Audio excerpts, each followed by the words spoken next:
All right, welcome everybody to another episode of the Inside In Tennis Podcast. Mitch Michals here on this great show that's all part of the Believe Network and available on all your podcast platforms. Summer North American hard court swing. We're running up to the U.S. Open. Joining me now is one of the premier doubles players on tour. She actually made her pro debut. I had to look up the year, but it said 2006. So has been a pro tennis player for a while, but has been playing some of her best tennis. Has had a couple titles this year. Want to get into that and more. Asia Muhmmad, welcome to the show, Asia. It's Thanks exciting. for having me. Thank you. So, Asia, this is a great opportunity to chat with you. I'm excited to get into your story, but I wanted to ask first, because we're, in month 8 of a season that lasts so long. So how are you feeling at this point in the year? It's an interesting time because the season does, some say, drag on. There's so many different tournaments, but you're an American. We're in the sweet spot of the season for the American parts of this calendar. So how are you feeling right now? Yeah, I'm feeling great. Like you said, being an American this time in the year, it's exciting. You're at home, depending how you play, you sometimes have time to fly home in between. So it makes it a lot easier, especially after just doing a really long European stint, where it's not as easy to go home and you're kind of stuck and trying to find time with your days. If you take an early loss, you're trying to find tournaments to go play. So this makes it a lot easier, and it's a little refreshing. It's it's the 8th month, but I feel refreshed just being able to pop back and forth. Yeah, and I would imagine too, it's great to know that you can play and have the comfort of being in America. The travel is not as heavy on you as there's other times of the year, but also trying to stay focused is the name of the game, right? Because there's so many tournaments, right? I would think that there is the temptation to look ahead when you have so much in front of you that there's, your mind can wander like it would in everything else. Yeah, for sure. I find I try and do a pretty good job with that. I don't even look at draws really, it doesn't really mean much if you're not taking care of the match in front of you. So I try to not even look ahead with that. Tournament wise too, you obviously know what you're doing, but things can change there also. So yeah. Yeah. The draw thing is interesting because it's kind of a nice segue. Like there's so much athletics history on your side of the family, the basketball side especially. In like college basketball, everyone looks at brackets and draws, March Madness, but tennis players are different. Just no draws, don't even look at what's in front. Yeah, for sure. And I've gone through stages where I definitely did look at the draw, but I feel mentally it didn't really help me. So I don't do it anymore. But yeah, with the brackets and basketball and stuff, I was definitely one of those people too, like looking to see where my brother would be or filling out a bracket. So it's really different. Yeah. So I want to ask the $1 million question for you is why tennis with basketball on your brother's side? Shabazz Muhammad, for those not listening, great UCLA career, still playing professionally. Your dad, I think one of your aunts as well. You've got track and field on your mom's side. But what was it about tennis? How did you discover it, and what captivated it and captured your heart a little bit? I grew up watching Venus and Serena, which was really exciting for me to see someone who also looked like myself playing. And I loved Serena's outfits. But my dad is actually the one who wanted me to play tennis. He felt it's just a better chance, track and field, you have to be number 1 or number 2.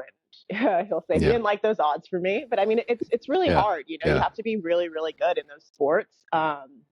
To make a living or to make a name for yourself. So tennis at the time, he thought that would be the best chance for me. And it was still, I grew up, I was pretty girly. I liked to play with Barbie dolls and all that. So he thought especially with the outfits and all that, I'd probably like that a little more. Yeah, it's so true. I was watching the U.S. track and field events, before the last Olympics, and you got to finish like top 3 to even get a sniff in, and it's so good in this country. You can only imagine what that's like. Now, I know you have the California roots, but when did the Vegas transition come to be? Interesting, right? Because Vegas is like blowing up now. Like it's a lot different now. It's so much more popular, pro sports teams. But when did that happen, and what was it like growing up in Vegas? Yeah, that happened probably, I think, like 1993. So I was really young, and I loved it. I remember people would always ask, like, "Oh my gosh, you're from Vegas? Like, do you live in a hotel?" I was like, "No, no, I don't." I loved it a lot. There's obviously the casinos and all of that stuff, which you can't really go into until you're a certain age, past a certain hour. But I liked, there's really good food there. There's nature. There's a lot more than what people just think. And I obviously lived off the strip, so it was great. I think the tennis in Vegas, it's a really small community. Everyone knows everyone, which is Yeah. amazing. I started at the Andre Agassi Boys and Girls Club, which was really cool. So at a young age, I got to again like talk and look up to a legend. Yeah. So I'm really grateful for the opportunity to that I got to grow up in Vegas. I think it's always like a really really sweet spot in my heart. Yeah, that academy, the No Quit Academy with Andre Agassi and obviously his wife Steffi Graf, this power couple legend of the sport. But being able to play and learn from greatness, and just like you said, like you grew up watching Serena and Venus, but you're at Agassi's academy, you're able to see in the flesh someone that made it. Had to be just a great experience. Yeah, it was a great one. And on it, and actually the no quit is like where I kind of train now when I'm in Vegas. Yeah. It's different. Hmm. It's a different Hmm. initiative Right. now. Like the Andre Agassi Boys and Girls Club, it was an actual Boys and Girls Club, Hmm. and there was also a school that kids Yeah. would go to. So it was kind of more after school type Hmm. thing. So and that was when I was younger, and then I Yeah. moved to the no quit thing, and that's where I've been ever since. Do you feel like you're, I guess, you have a better disposition to handle the heat growing up in Vegas? Oh yeah, yeah. I welcome the heat. I love when people are like, "Oh my gosh, it's so hot," and I'm like, "This is not hot." Yeah, I grew up playing in the middle of the day, which probably isn't great when you're growing up, but I think I'm used to it. Did you have any moments as a kid, or was it later when you were getting to the junior level where you feel like, okay, I was excelling at this? There is a real path to the pros where it was more than just a pipe dream? Yeah, I had some really good results. Basically, it was a girl. She was like the top recruit, and I mean, I think I was like 14 uh, when I played her, and I destroyed Hmm. her. So I was having results like that where my dad and coach were kind of like, oh, well, maybe you should look at not going to school if you're having results like this. Obviously not at 14. It was Right. probably a couple years later, but that's Hmm. where they kind of started thinking that. It sounds like your dad also, and not really knowing your story, but it sounds like he understood, like he had the athletic background, but he understood, okay, I can take my child as far as I can take it, but then it's time to pass it off to the experts. And you can correct me if I'm wrong, but I do feel like some parents, unfortunately, don't understand that, you have to get to the specialist when you get to a certain advanced level. Yeah, yeah. I think my dad was really good. He's obviously has a sports background and he would watch tennis Hmm. a lot. So we'd get in Yeah. arguments sometimes thinking he knew what he was talking about. But I'm like, no, it's different to play it. But luckily my coach, Hmm. Tim Blinkiron, Yeah. he's been my coach since I was 11. So he won NCAAs in doubles and he's the one who really helped me and shaped me. And my dad thankfully would listen to him. So Yeah. it was good. One of the things I wanted to ask you, and it's funny because there's only a few people I think in the tennis world I can really ask. You're one of them. Coco Vandeweghe was like this, but I feel like your perspective might be a little, let's say, unique compared to other tennis players because you have a different athletic background. You might look at things a little differently. Is that fair to say? Yeah, I think so. I think also just I mean, I'm kind of the only one in my family who plays tennis, so I've Hmm. I've seen sports in different lights and Hmm. gotten to also live a little through my brothers. So yeah, I think so, but I feel tennis is so unique and at the end of the day, you're out there and you're all by yourself. Yeah. I would always kind of get in arguments with my brothers because I'm like, if you guys are feeling nervous, I mean, you could just call timeout. You can just be out, like Yeah. I Yeah. can't do that. Like sometimes you wish you like could Yeah. call timeout when you're getting destroyed on court, but yeah, it's a little different, but I Yeah. like it. The big one is running the clock out, right? Like that's the Exactly. biggest one. Yeah, Yeah. exactly. There's no clock. Just, yeah, we got this. We're Yeah. up I mean, there. there's a clock showing you're hoping you can make it to the Yeah. hour mark, but Yeah. yeah. So when you decided, because I mentioned you turned pro at such a young age, was it always, I mean, you got to a point where it's like, okay, pro is the path, I'm going to take it. And then, become a pro athlete at a teenager is a big experience for a maturity standpoint. What made you, think you were ready for that moment? Yeah, for sure. I feel kind of around the time that I was making that decision, a lot of outside voices also were like, you can't go to school. You know, if you go to school, your career's done. I think it's changed a lot now Mm-hmm. for the better. I agree with it. You should totally go to college. I'd actually verbal to USC. Mm. So yeah, for me, I was ready, but I also did like the social aspect and wanted to go to school. But like I said, a lot of outside voices were kind of like, hey, if you go to school, you might not get this chance. So it was tough. And I mean, when you're young, you're kind of you're thinking about all of that stuff, you know? So, and it's not like I didn't have the Right. results to back it up and to pursue it. So yeah, but I think it's just a different time. Yeah, hindsight's 2020, right? Yeah. Everyone can think about what would happen if I did things differently, but getting to this point is great. I do agree with you though that it's gotten better. The path has gotten a little more clear. I think there's more Yeah. clarity in the college to pro transition, but it's tough. And I wanted to ask you as well, Asia, what people don't know on the outside what life on tour is like. I mentioned an 11-month season, but it's a lot of travel. It's a lot of tournament to tournament, trying to find a way to play events, make money, earn ranking points. What on the outside doesn't the public see about life on tour? Yeah, for sure.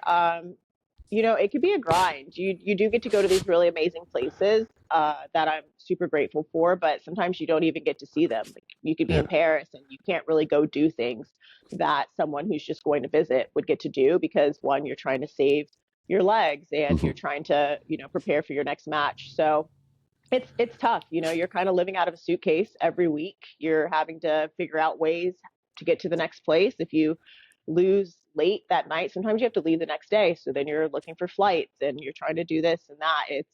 It's a grind, especially if you're like for me, I don't really like anyone else to do that for me. You could totally have your agent do it and stuff, but I just feel better booking my own things. Um, so yeah, it's like that week in and week out. You're away from home, you're away Hmm. from your family. You don't really have routines. Yeah. So, I mean, you can kind of go on and on about the things that are inconvenient, but then it's a trade off. And I'm really Yeah. grateful for my job. I love my job. If I didn't, I wouldn't be doing this. Um, so yeah, but it can get long. It really can. And I was thinking about that too when I saw the clip of all the WTA players in Montreal with the firearms going off. Oh Like my it's gosh. just, Yes, you that caught in was, that? yeah, it was two. It was one on Yeah. Sunday. That was at a normal hour. And then it was 4 a.m. and it lasted probably a little over an hour. It was wild. And it I was just, so loud, so it loud. that's, I mean, it's crazy. It's crazy for anyone to get disrupted, but athletes that have matches the next Yeah. day, not getting Yeah. their sleep in. Yeah.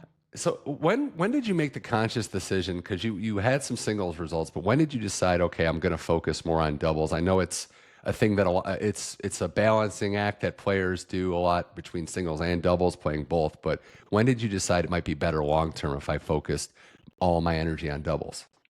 Funny you asked that. It's actually pretty much this year. Like Okay, yeah, last year I did start just doing doubles.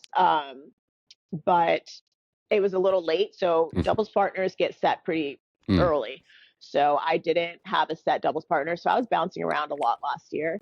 This year, I was able to find a set partner with Demi, which has been great. It's just the yeah, stability and everything when you're playing with the same person. It makes it a lot easier. So yeah, so this year, my first time having one partner, which is kind of yeah, wild to me. And last year is when I started doing doubles because I just wasn't enjoying singles right, anymore. right. It's interesting too because you're looking at a long term thing. You're looking at what you can succeed at, but it's great to double dip, but sometimes it's hard, right? If you have half your energy in each, you're not really fully devoted to Yeah, one yeah, individual. So, yeah, for sure. um, and that selecting of the partner thing is fascinating too, because you have a full-time partner now, but how's that process like? From the outside, we just see players show up and we're like, whoa, they're playing together now. But what's that like in the locker room? Is it you tap someone on the shoulder? Do you leave a note? Yeah, Like, I mean, it depends. It can be kind of dramatic or not. You obviously want to find yeah, someone who you think will suit your game style well and will complement your game style well. So towards the end of last year, there was a yeah, lot of movement, and um, I started. You know, Demi was top of my list. She's a great player, so I was yeah, like, wow, if I could get like be able to play right, with her, that would be great. And we started messaging a bit. She didn't know what she was doing, and then we talked a little more. And we were like, hey, yeah, let's do this. Like, you know, our values with certain yeah, things aligned, so it just made it easier. We agreed on how we'd do our coaches and all that stuff. So we were like, yeah, let's go for it. And we didn't really say we'd play. I think the whole year. I don't remember, maybe like half, just to kind of Yeah. see. You don't want to be locked into something and Right. you're struggling. So, but no, it worked out. Values lining up is huge too, because we've seen, I'm not going to name any names, but there's been partnerships where maybe one player is devoting more energy to singles or has other things to focus on, and that could be tough with the team. But yeah, I think also reputation, right? Like you've built a reputation where you've worked with several players and several types of players too. So being able to adjust your style to fit other partners is a big thing as well. Yeah, for sure. I think I've done that pretty well. And with all of that, the communication's really important. So those are the things. We got more with Asia Muhammad here on the Inside in Tennis podcast. We're talking to one of the premier doubles players, his having one of her best seasons on tour, going into this 2025 North American hardcourt season. But looking at some of the partners, and we'll get all the way up to speed with the current one. But I wanted to ask you what it was like playing with certain players. One being, the new number one doubles player in the world. You were Taylor Townsend's partner for a bit, had a lot of success. I've had the chance to speak with Taylor a few times. Great, and I totally get why everyone likes playing with her. But your experience playing with Taylor, the success you had, and also, if I remember correctly, having that final, winning a final over Serena Williams way back when. Yeah, that's wow, that was like pre-COVID. That's wild. Yeah, I love playing with Tay. Even off court, she's one of my good friends. She's someone I'm very, very comfortable with off court. So I think that just helps us play better on court. With all the ITFs, when she secured the number one ranking, I was going through photos and I was seeing us playing in like small places, ITFs, like way back when. So it's something that's really comfortable. So I think that does help us on court. And yeah, she's funny. She's obviously an amazing player. She's so talented. But she's a great person, and she's a mom, and she's having to work through playing all of these tournaments, like what we were just talking about, scheduling wise, and being away from family, and sometimes she's away from her son. Like I think it's amazing that I couldn't even imagine having to do that. So yeah, it's really good, and I love playing with her. I'm sure our schedules will work out where we'll still play someday. Yeah. So it's great. It's a great week when that happens. Was that match in, I want to say it was like Australia, New Zealand-ish area? Auckland. Yeah, it was Auckland. We played Serena and Caroline Wozniacki. How were the nerves that day, just playing against Serena? Yeah, nerves. You grow up watching both players, and so it was very, very nerve-wracking. But at the same time, I remember when they were in their semifinal match, I was hoping they won. Like obviously, you'd want to play that team. Yeah. So it was really cool. It was really, really fun, and I think we did a good job holding our nerve. Yeah. So yeah, Tay played well that match. I feel like she wasn't as nervous. I think I might have been a little more nervous. So I think she was carrying me a little in that match in the beginning. So no, it was awesome. Yeah. Sometimes you got to lean on your partner a little bit. Yeah, exactly. So, you got to know how to pick your partners. So you've had a few Americans that you've played with. Christina, McHale, who I love. It's great to see her back out on the court too. Yeah. And of course, playing with Jessie Pegula, who had success with as well. So what was it like playing with them, especially seeing players that you kind of grow up with, cross paths with, and then getting the chance to play with them on the doubles court? Yeah. It's a bit different playing with Tay, who we come forward a lot, than playing with Jessie, but it's great. It's different roles. I know Jessie is going to crush balls from the baseline. She's going to serve well. She's great at the net, but it's when I can kind of be even more aggressive when I'm at the net. She's at the baseline, so it's a little different knowing how you play. Jessie and I are friends off court, so I think I like playing with people I'm just comfortable with off court. It just makes me more relaxed. And Christina, we've obviously traveled together so many times at a young age, so we know each other very well. I'm really happy to see she's back out there. It's like a dating personality thing almost, like finding a partner. Like you have to be compatible totally. Off the court. It doesn't seem like the teams that win aren't at least friendly or friends with each other. Yeah, I feel if you don't really like your doubles partner, like it's fine for a while, but you kind of have to know how to manage it off court, I guess. You don't want to, because you're spending a lot of time with this person. It is like dating, So. Did you feel like your career was get like, I don't want to say peaking, but getting better later in? Because there's, a timeline of when players kind of hit their stride. It's gotten a little older given Hmm. longevity of athletes. But starting last year, you and Aaron Rutliff win Cincinnati, and you start to go on this run with Demi, and you have all this success. But did you find you were making strides later, and did something click in the last 12 months or so? Yeah, I find mentally I'm just dealing with a lot of things much better. I think the older you get, you know certain things, and I mean for me certain points aren't as like dire as you think. So you learn Yeah, how to deal with these things a lot better, and I feel even body wise, I feel super healthy. I feel stronger. I would say like I feel stronger now and better than when I was younger. So I don't know if it's just because I'm doing a lot better things off court and taking better yeah, care. When you're young, you kind of take advantage of your yeah, of your yeah, body. But no, I feel great. And I yeah, feel the older I get, I do feel better. So I see why people are playing until yeah. they're older now. Yeah, it's got to be some inspiring stuff. I mean, we just saw Venus come back. That's Yeah. a rarity and one thing in her mid 40s. But you had Bopani and you had all these players that are playing later, and not just playing, but succeeding later in life, especially in the doubles game. Yeah, no, for sure. I was also just wondering too, because I think it was Cincinnati. I'm trying to remember. That was also when you played a point and lost your shoe and your sock. Yeah. Yeah. It's yeah, the How does that year how does that anniversary is coming up. yeah, how does that exactly happen? Like we've seen the shoe come off, but the sock too is I think what made that really go viral. Yeah, yeah. I mean, yeah, it was funny because that was the first time Aaron and I have played a Mm, match together, which we kind of knew was going to be crazy, but I wasn't expecting that. So I was wearing fresh socks, like new yeah, socks, which can be kind of slippery. I don't yeah, know. And it was humid. I'm yeah, from dry, I'm a dry heat gal. So yeah. I was telling her a couple changeovers before. I was like, "Hey, my socks are feeling like really slippery." I was like, "I don't know, like it's they're like not Yeah. even that stable in my shoes." I was like, "This is a little I don't know." And next thing you know, maybe next changeover, I was trying to change direction and my shoe came, like my foot came out, and I was wearing two pairs of socks. So one of the Oh, socks, I don't know how that happened, but it that did. It flew off, and my that's shoes were still tied. yeah, that's the part that's really crazy. If you haven't watched it and you're listening and you want to know what we're talking about, is that not only did Asia's shoe fly off, but the sock flew. And I don't know how that like it usually you'd think, oh, you just lost it, it got stuck in the ground. No, it went about 3 feet straight Yeah, it's forward. like yeah, I don't know. So also I look at the video and I was telling her, I was like, where am I going? First of all, like the ball is behind me. I don't know. Yeah, So hey, it's those light moments sometimes that make the season go by, a monotonous season. But yeah. but yeah, then you partner with Demi Schuurs, and I don't know if you expected it. It's hard to say you expected it to go this well, but you win Indian Wells, you break into the top 10 for the first time in your career. Do you think your games? I mean, we know about the compatibility side of things, but do you think your games complement each other? What she can do on the court versus what you can do? Yeah, I think so.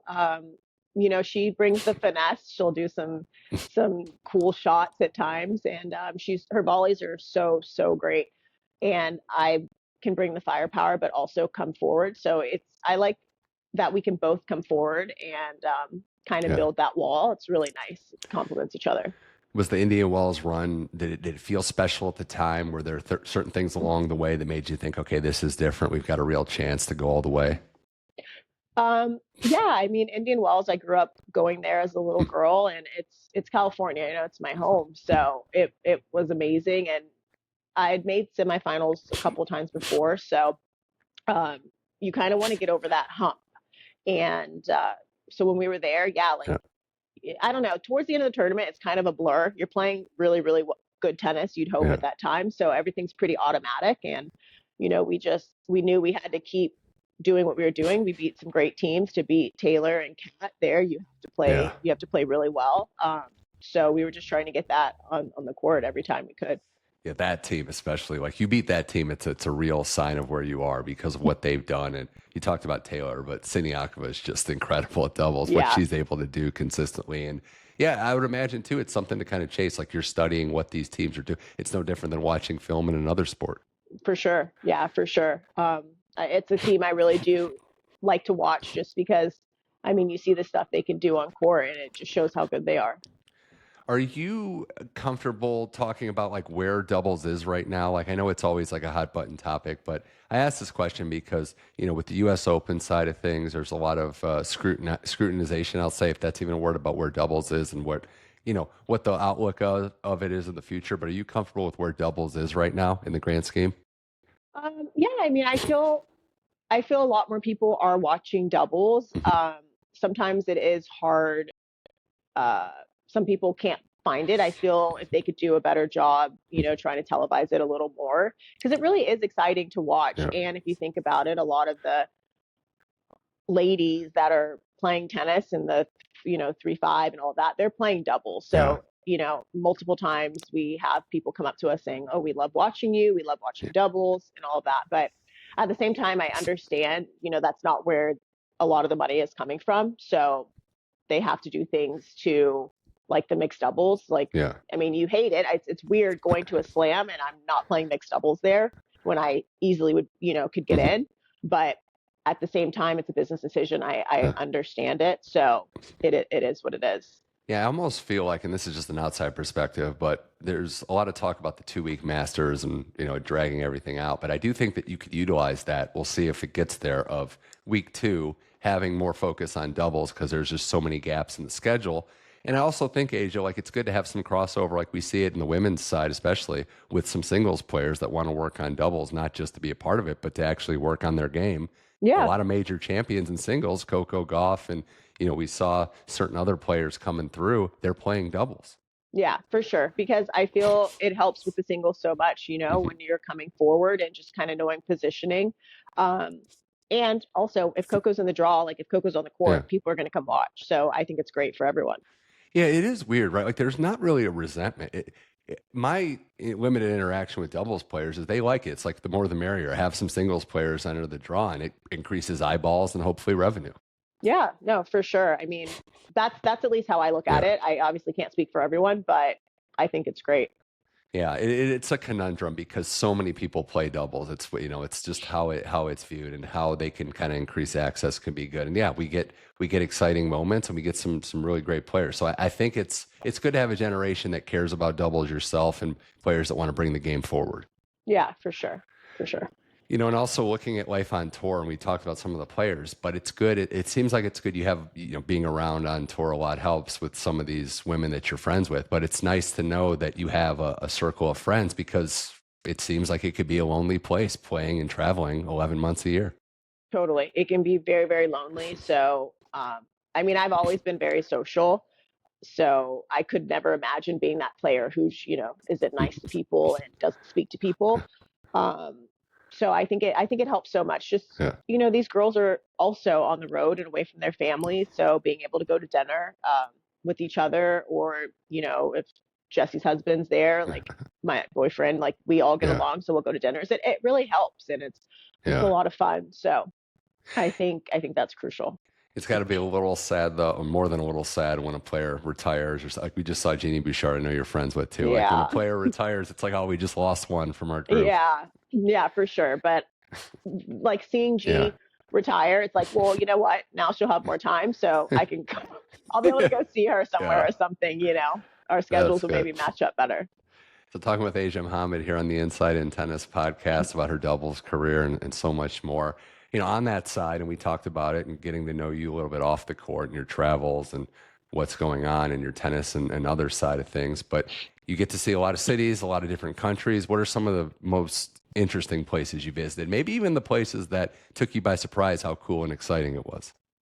Yeah, I mean, interesting. I I can't think of anywhere right off the bat, but I would say my favorite and the really cool place is Yeah. Australia. Like, Okay. I love Australia. I would live there. My coach is Australian, so I don't know if I've also been a little brainwashed since I was Sounds like 11, it. but Yeah. Yeah.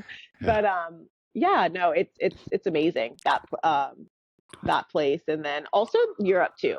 I find Americans can struggle in Europe, but I love it. Like Italy, it's just the food. You really taste the difference, and a lot of the ingredients and stuff there is so fresh. They're like, I Yeah. mean, we were at a tournament and they were literally growing the pesto, like making the Yeah. pesto right next to the courts and stuff. So it's different, and it's cool being able. I'm such a foodie, so it's really cool to Okay. be able to try all the different foods. I was going to ask that, like you're a foodie and that's kind of what you like to do when you have time on the road. And instead of maybe sightseeing, it's going to different restaurants and trying the local cuisine.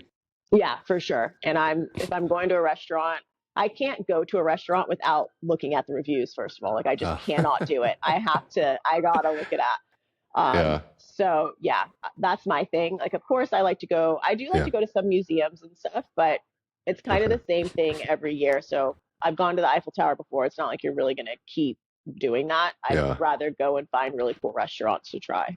And getting to experience life in a different country, it's got to be super cool, experiencing different hobbies and whatnot. On that front, though, when you get some time away from the court, it sounds like you're living in the heat, so maybe going out on the water or certain things like that. But what are some of your hobbies when you get some time away from tennis? Yeah, I mean, one hobby that I should probably try and chill out on, I like to shop. Yeah, there you go. Yeah, but so my boyfriend's Canadian, so I'll go visit him in Vancouver a lot, Okay. and the nature is amazing. So we like to go hiking. We'll go to Whistler sometimes, and I actually really like to go camping because when the places we go, you have no cell service, so it's just very, very nice. You know, it's especially after being on your phone a lot when you're at these tournaments because you have so much downtime. It's really nice to just disconnect. How are you on the other end of the spectrum with like the winter? Are you just warm weather only, or can you handle snow? No, I like cold. I think because mean, it does get cold in Vegas, and we've weirdly had snow, but it's not that consistent. So I like it. You get to dress cool and all that stuff. So I like it. That's good. No, it's good to have that balancing act because there's a lot of people, not just from Vegas, but sometimes Southern California too, where it's like I had a friend that's like, I'd never seen snow before. Like, I mean, I went to Big Bear once, that was it. So yeah. It's good to have that balance. Well, other experiences I just wanted to mention before I let you go, Asia, you had the chance to represent your country a few times, Billie Jean King Cup. And I know that national pride is a big thing for you and also getting to play with some of your friends on tour. But what's the experience been like representing your country for the BJK Cup? Yeah, it's amazing. It's something I'm very, very proud of, especially when you get to do it with a team and girls that you really like and, love the country as much as you do. So it's so nice. I feel it's such an honor whenever I'm asked. It's the easiest yes. So it's really cool. And it's different kind of nerves, you're not just playing for yourself. You want to do well for, your country. So it's really cool. I like it. And playing for Lindsay this last time, Kathy, I've grown up playing, like seeing Kathy at tournaments. So that was really cool. But also playing for Lindsay this last time was amazing because she's someone I would watch, and to get to know her a lot better was really, really cool. Yeah, Lindsay's great. It's funny talking to her. And I was saying the other day, like the most humble Hall of Fame number one multi. No, it's wild how humble she is. And like it's crazy, and you compliment her. She's like, oh no, like, no, like it's awesome. I actually don't think she knows where her major trophies are. That wouldn't surprise me. I think they're in storage somewhere. Yeah, wouldn't surprise me. Well, I have to wrap it up. This has been great, Asia Muhmmad. I have to wrap it up with a question. What's the timeline look like for you? You setting goals? I mentioned you broke into the top 10 this year. You and Demi have won a couple titles. Do we have goals set in mind? The tour finals are coming up, so that would obviously be a big achievement. But what's on the horizon for you? Yeah, that's the goal now. We've been working really hard this year, so hopefully we can continue to do well. And that's another thing I don't look at. So I don't know where we are in the race, but hopefully we do make it to year-end finals. That would be great. And a goal that I've always had just for my career is to win a Grand Slam. So hopefully, before I stop playing tennis, I can accomplish that. That would be a dream. But yeah, so for the near future, it's hopefully we can make it to year-end finals. Well, it's great to see as well, too, that you're able to still find peaks and still elevate your game because, a generation ago, people might ask you at this part, how much longer do you have? But now It's like, this is maybe your best run. Probably, I wouldn't even say arguably, this has been the best run of your career. So it doesn't seem like there's an end in sight. Yeah, I know. It's like the older you get, maybe you're doing better. So I got to stick this out longer. Yeah. Well, Asia Muhammad, this has been a blast. Thanks so much for joining the show. Best of luck going forward, all your tennis adventures, all your travel adventures, and yeah, just keep on keeping it. Thanks for joining the show. Thank you. That was fun. Thanks for having me. That was Asia Muhammad. This was the Inside in Tennis podcast. If you like this show, we're on all your podcast platforms. Go to Apple, Spotify, iHeart, Amazon Music. Leave a nice review and subscribe so you get every episode automatically downloaded. And make sure you subscribe to the YouTube channel at Mitch Michals for full video episodes of this and all our outstanding guests. For Asia Muhammad, I'm Mitch Michals. This was the Inside in Tennis podcast. Thank you for listening, and I'll talk to you soon.